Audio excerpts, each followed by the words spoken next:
A little girl has discovered an amulet that was located in Azekah, which was the site of the battle between David and Goliath. This amulet is believed to be nearly 4,000 years old with biblical ties. Let's check out this article from Fox News.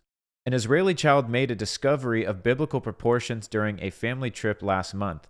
The Israel Antiquities Authority, IAA, reported on Monday that 3-year-old Ziv Nitzan came across a 3,800-year-old Canaanite amulet back in March. The Canaanites were the original inhabitants of the Levant and were descended from Noah's grandson, Canaan, according to the Old Testament.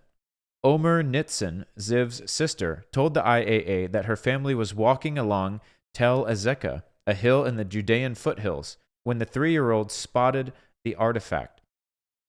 The Tel, or mound, is the location of the ancient town of Azekah, which is referenced in 1 Samuel 17, verse 1, during a biblical battle between David and Goliath. How cool is this? Let's look at another photo of this amulet. And you can see here the location where David and Goliath squared off. I mean, this is so cool. Guys, the Bible is not some mythical book. This is history.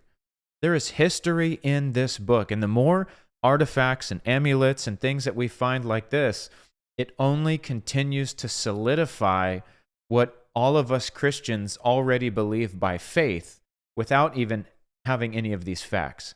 I mean, I came to the Lord before I knew about any factual things that had been located, any, apologetic type argument to become a Christian.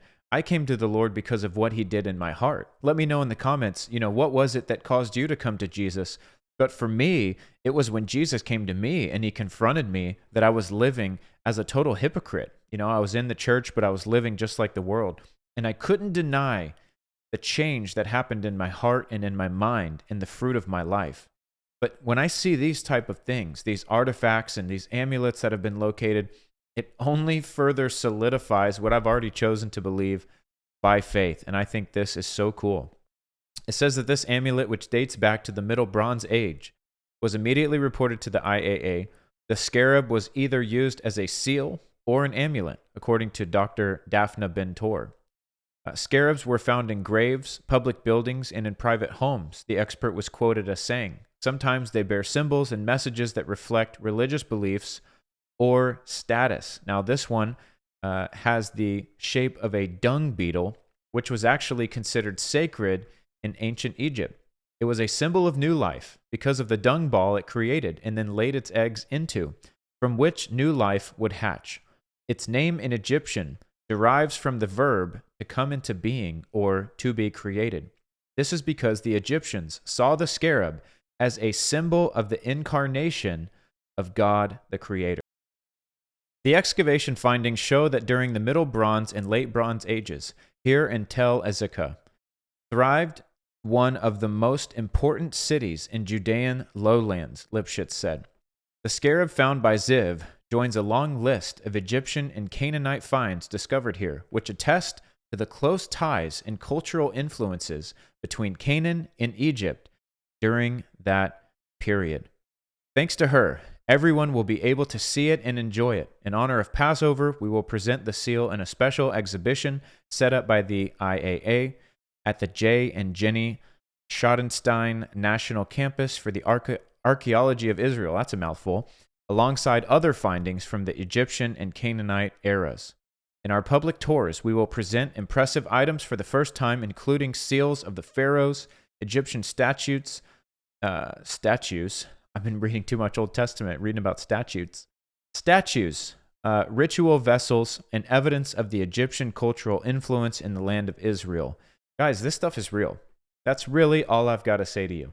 This stuff is super real. The Bible's real. And while there are some things that have been claimed to be found that have been debunked, there are things that are totally legitimate. And when you look back even at Jesus Christ, he is a historical figure. There is no denying that Jesus Christ really was alive and he was crucified under Pontius Pilate. This is documented. This is historical. So the question really comes down to, it's not if Jesus is real or not. It's, is he who he said he was?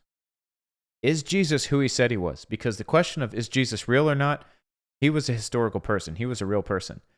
Is Jesus who he claimed he was?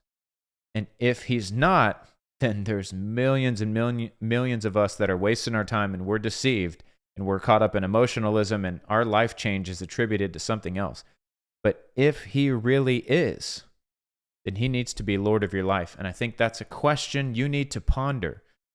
Not is Jesus real? It's, is he truly who he said he was? And if he is, why haven't you given your whole life to him? I think that's a question you ought to ponder. Let me know what you think. I think this is a pretty cool find. I wanted to do a video on it. Hey, well done to that little girl. And that should just show you sometimes you just got to look down, pick up a couple rocks. You never know what you're going to find, especially in the land where David and Goliath once squared off. I don't know about here in Florida. I don't think I'm going to find any biblical artifacts, but hey, going to keep picking up rocks and we'll see what we find.